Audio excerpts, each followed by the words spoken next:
교사배직에 주시는 말씀 마태복음 5장 3절의 한 절의 말씀을 우리가 같이 함께 보겠습니다. 같이 함께 읽습니다. 시작. 심령이 가난한 자는 복이 있나니 천국이 그들의 것입니다. 아멘. 예수님의 산상수훈과 관련되어진 말씀입니다. 이 산상수훈의 말씀이 얼마나 귀한 말씀인지 이 산상수훈을 읽어가면서 여러 가지 많은 교훈들을 깨닫게 되어지는데, 우리가 얼마나 복 있는 사람이 될 수 있는지에 대해서, 또 우리가 얼마나 예수님의 성품과 닮아 있는지를 비교해 볼 수 있는 너무 중요한 말씀이 바로 마태복음 5장의 산상수훈입니다. 예수님은 예수님의 공생의 사역을 하실 때 예수님의 제자와 사람들을 어떻게 보셨을까요? 예수님이 어떻게 보셨을 것 같으세요? 모여진 사람을, 말씀을 듣는 자리에 나와 있는 하나님의 자녀들이 모여진 곳에 예수님은 어떻게 보셨을 것 같아요? 성혜가 생각하기는 어때? 예수님이 어떻게 보셨을 것 같아? 모여진 사람이, 그 자리에 막 수천 명이 모여져 있는데 예수님이 모여진 사람을 어떻게 바라봤을까? 성혜가 생각하기. 1. 사지선다형으로는 1. 불쌍히 보셨다. 2. 긍휼히 보셨다. 3. 안타까워 보셨다. 4.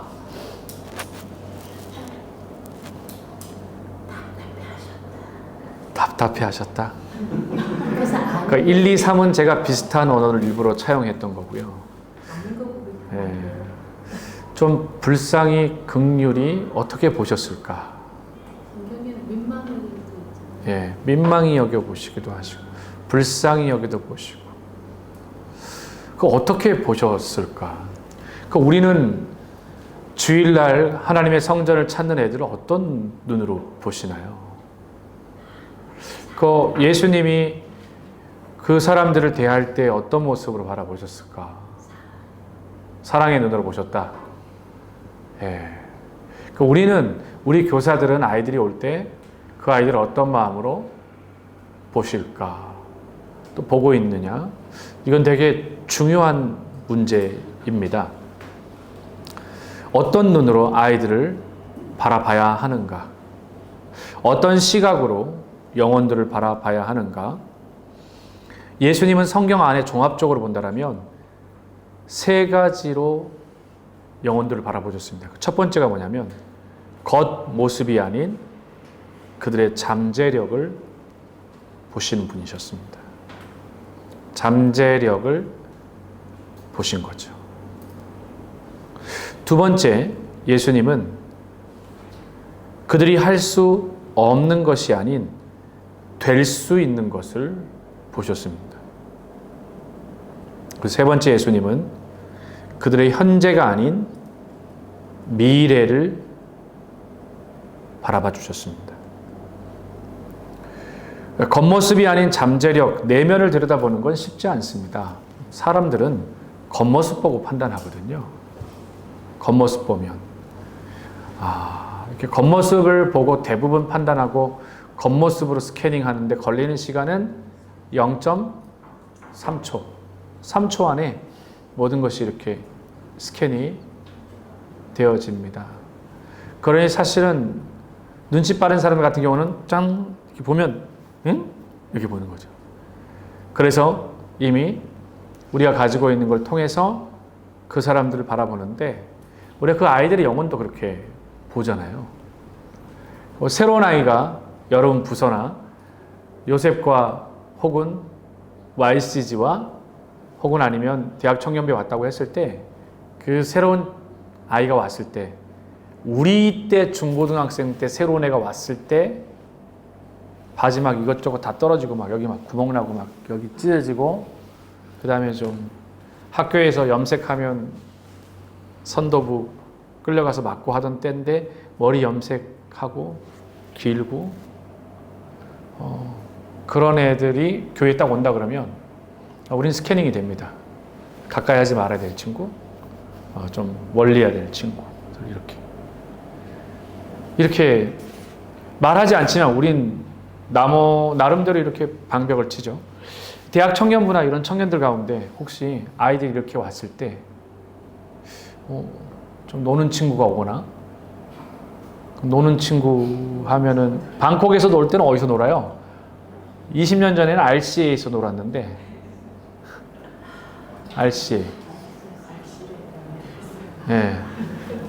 박영무 시장님은 너무 얼굴이 착해가지고 방콕에 RCA도 안 가보셨을 것 같아. 그죠? 안 가봤죠? 에카마이도 안 가보셨을 것 같고. 에카마이 게이트웨이는 통로도 안 가보고. 아, 이렇게 세상을 재미없게 사세요. 예? 이렇게 편견이 나름대로 이렇게 쓰잖아요. 중고등학생도 중고등학생들 나름대로 이렇게 편견이 서요. 그래서 그런 편견들이 우리 교사들에게도 없는 게 아니거든요. 우리가 사람이다 보니까 우리도 아이들이 받아들여지는 이 필터링이 되어져요. 이렇게 필터링 되어진 아이들. 그리고 이렇게 그런 아이들을 보면은 불편한 마음이 들죠. 그죠? 그런 불편한 마음이 들고, 그러면 그 불편한 마음이 들고 거슬리면 어떤 생각이 들어요? 고쳐주고 싶은 마음이 막 충동이 생기죠. 안 그러세요? 저거 내가 고쳐줘야 되겠는데, 저거 바로 잡아줘야 되겠는데, 그런 생각이 막 안 드세요? 안 들어요? 그대로 살아라. 개성시대니까. 개성이 지나치면 괴성이 되어져요. 조심해야 돼요. 조심해야 돼요. 근데 예수님 같았으면 어떻게 봤어요? 예수님 당시에도요, 성서 고고학을 보면은 예수님 당시 로마 시대에도 랄라리가 있었다는 거예요. 랄라리가. 오랜만에 들어본 랄라리. 그러니까 랄라리가 뭐죠? 이선호 권사님, 랄라리가 뭐죠? 그러게요. 무슨 뜻이에요? 사람들이 랄라리 정의를 내가 내리지 않았지만 랄라리를 다 알아들었어요. 예? 그것도 정상적이지 않는. 저하고 박용무 집사님만 못 알아들었어요. 아, 두 분만 못 알아들었어요? 아니, 그렇게 보면은 잡아주고 싶고 막 그런데, 제가 한 10년 전쯤에 YCG 할 때 그런 일이 있었어요. 예, 방콕에 있는 한 교회가 이렇게 어려움을 겪으면서 우리 교회로 애들이 몇 명이 오게 되어졌을 때였어요. 근데 아이들이 왔는데 선생님들이 저에게 이렇게 얘기를 했어요. 목사님, 우리 애들이 물이 들까봐 걱정이 들어요. 물이 들까봐. 이렇게 딱 보니까, 딱 보는 순간에 물 들겠는데? 이런 생각이 들었어요. 우리 애들하고는 좀 다른 듯한 느낌이 들었어요. 그래가지고 제가 그래도 마음을 추스렸어요. 마음을 추스렸다는 건 어떤 거냐면, 불러서 다음 주부터는 이렇게 하면 안 돼. 그 말을 하려다가 나름대로 마음을 추스리고 제가 이렇게 얘기를 했어요. 야, 진짜 멋지다. 그렇게 얘기를 했어요. 속에 없는 얘기를 한 거예요. 야, 멋지다. 그랬더니 그 애가 이 정도 이렇게 나오면은 대부분 어떻게 반응을 해야 되는 게 정상이에요? 네? 감사합니다. 아니면 뭐 이렇게 해야 되잖아요. 딱 그러더니 저를 딱 보더니 그렇죠? 이렇게 딱 얘기하는 거였어요. 그래서 제가 거기서 이제 마음이 좀 불편했어요. 아, 얘는 좀 길들여야 되겠다. 그 생각이 들었어요. 그 다음 주부터 이 아이를 좀 길들이려고 그랬어요. 첫 번째부터 그랬어요. 다음 주에 올 때 내가 가장 많이 이게 거슬리는 게 너한테서 담배 냄새가 많이 나니까 담배 냄새가 안 나게 왔으면 좋겠다. 딱 그 얘기를 했어요, 제가. 그 아이는 아마 그랬을 거예요. 외모를 얘기하거나 아니면 뭐 이런 걸 얘기를 할 줄 알았는데, 그 아이가 갑자기 경직이 됐어요. 제가 그래서 불편하구나 그랬더니 불편하대요. 불편하구나 그랬더니 불편하대요. 뭐가 불편해 그랬더니 나한테 아직까지 그런 얘기 한 사람이 없는데 목사님이 그 얘기하니까 불편하단 거예요. 그래서 불편하구나. 불편해서 다음 주부터는 담배 냄새 안 오게 했으면 좋겠다. 그렇게 얘기를 했어요. 그리고 한 주가 지났어요. 한 주 동안 기도했어요. 첫째는 그 마음이 다치지 않도록 기도했고, 두 번째는 어떤 마음으로 기도했냐면 다음 주에 진짜 그 아이가 담배를 안 태우는 이건 모르지만 교회 올 때 어쨌든 정리하고 왔으면 좋겠다. 그랬더니 애가 정리를 하고 왔을까요? 안 하고 왔을까요? 담배 냄새가 더 풍기게 하고 온 거예요. 그래서 제가 강적이구나 생각을 했어요. 쉽지 않구나. 내가 이 아이를 위해서 내가 앞으로 여러 많은 예측하지 못한, 예상하지 못한 일들이 되게 많겠구나. 그리고 YCG 예배 끝나고 방으로 오라 그랬어요. 그랬더니 물었어요. 내가 지난주에 너한테 담배를 피우지 말라고 얘기하지 않았는데 담배 냄새가 나지 않게 교회를 오게 하라고 그랬는데 왜 그랬냐 그랬더니 애가 그냥 아무 얘기하지 않고 저한테 그랬어요. 그냥 싫어서요. 이렇게 얘기를 했어요. 그래서 제가 그랬어요. 아, 이 아이가 지금 반항을 하고 있구나 라는 생각이 들었어요. 지금 이제 반항을 하고 있구나. 얘가 몸부림치고 있구나. 그래서 제가 그랬어요. 눈을 딱 이렇게 보면서 눈을 째려보진 않고 눈을 딱 이렇게 보면서 다음 주에 다시 한번 담배 냄새 안 켜보라 그랬어요. 그랬더니 그 아이가 얼굴이 되게 안 좋았어요. 한 줄 동안 기도했어요. 이 아이가 교회를 떠날까봐 교회를 떠나지 않고 다음 주에 올 수 있도록 기도를 했어요. 그 다음 주에 그 아이가 왔어요. 담배 냄새가 나게 왔을까요? 안 나게 왔을까요? 손에 라이터를 들고 왔어요. 그러니까 이 아이는 지금 저한테 한번 붙어 보자라는 거였어요. 그래서 제가 그랬어요. YCG 예배 끝나고 보자 이렇게 얘기를 했어요. 그랬더니 제가 올라갈 때 라이터를 갖고 있는 거 보니까 가방에는 담배도 있고 다 있겠구나 그랬더니 그렇다고 얘기를 하더라고요. 제가 그래서 끝나고 나서 불렀어요. 그래서 가방을 이제 보자 그랬더니 진짜 가방 안에 뭐 진짜 이것저것 다 있더라고요. 막 다 들어가 있어요. 그때 마음이 너무 불편한 거예요. 그때 이 아이에게 강하게 강압적으로 갈 것인가 아니면 내가 이 아이에게 아주 쥐죽은 듯이 마치 이사야의 말씀처럼 도살장에 끌려가는 그 마음으로 내가 이 아이에게 가야 될까. 그 YCG 예배 드리는 동안에 내가 어떻게 설교를 전했는지 생각이 나지 않을 정도로 그 머리 한쪽에는 그 아이 생각이 계속해서 있었어요. 그래서 제가 그래서 교회에서 그 아이를 내 방에서 목양실에서 만나는 부분들이 별로 이렇게 좀 도움이 되지 않을 것 같아서 이 아이를 데리고 나갔어요. 데리고 나가가지고 식당에서 이제 만나가지고 얘기를 하는데 이 아이는 아마 오늘도 나에게 공격적이고 나를 뭐뭐 하지 마라고 하는 그런 아이, 그렇게 비춰져서 목사님이 말할 거라고 기대를 했던 것 같아요. 그때 제가 그 아이에게 보면서 그런 얘기를 했어요. 너는 왜 이렇게 담배 냄새 안 나게 오라고 그랬는데 왜 계속해서 더 이런 모습으로 나오냐 그랬더니 전 누구에게도 간섭받고 싶지 않고 누구도 나를 건들지 않았으면 좋겠다라는 생각이 들었어요. 그래서 이 아이에 대해서 제가 조금 더 알아봤더니 이 아이가 나름대로 그냥 그 학교 다니면서도 학교에서 이제 불량 서클에도 가입하고 해가지고 이 보니까 질적으로는 이렇게 벌써 이미 학교에서도 그렇게 바라보고 있고 부모님도 손을 뗀 상태고 하다 보니까 다들 이렇게 부정적이고 또 부정적이고 또 부정적이고 또 부정적이고 또 부정적인 그런 모습으로 이 아이가 바뀌어져 가더라고요. 그래서 알았다. 그렇게 얘기를 하고 제가 그날 이제 식사를 하면서 제가 그런 얘기를 했어요. 네 친구들 좀 다 데려오라 그랬어요. 네 친구들. 그러니까는 네가 어울려 다니는 불량한 친구들 좀 다 데리고 오라고. 그렇게 얘기를 했어요. 그냥 그리고 이제 보냈어요. 토요일 날 불렀는데 토요일 날에 8명이 왔어요. 진짜 불량스러운 애들이 왔어요. 태국 애도 오고요. 한국 애들 4명하고 같이 왔어요. 한국 애들 4명하고. 그렇게 이제 와가지고 이제 보니까 뭐 거의 조직 폭력배 같은 느낌이었어요. 무서웠어요. 태국 애들은 진짜 무서운 애들처럼 보였어요.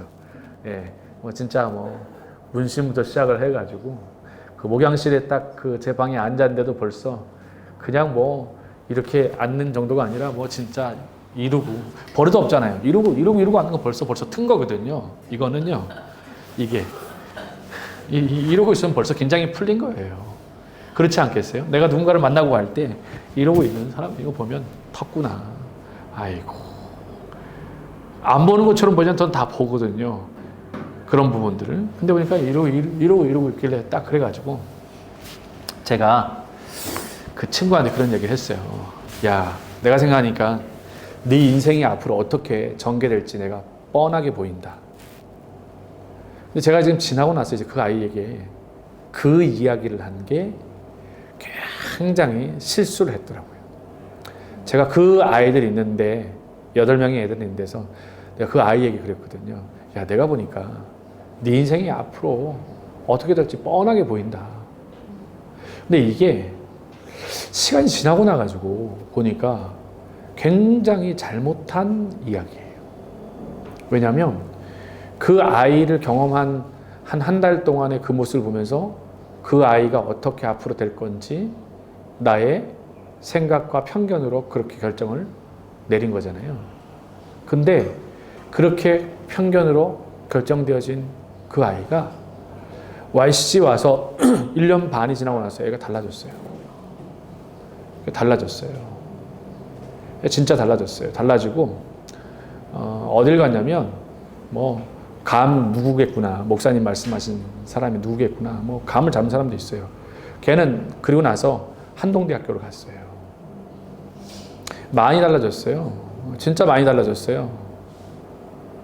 그리고 나서 지금 이제 오늘 이 말씀을 전하면서 저는 여러분들에게 이런 말씀을 드리고 싶어요. 예수님이 우리에게 주시는 말씀 중에 하나는 뭐냐면 심령이 가난한 자는 복이 있나니 천국이 그들의 것이라고 하는 이 심령이라는 표현이거든요. 근데 심령이라고 하는 이 말 자체가 우리는 마음일 거라고 생각을 하죠. 그죠? 근데 여기서 말하는 이 심령이 가난하다. 그럼 왜 마음이 가난할까? 마음이 부요한 자가 복이 있는 거 아니에요?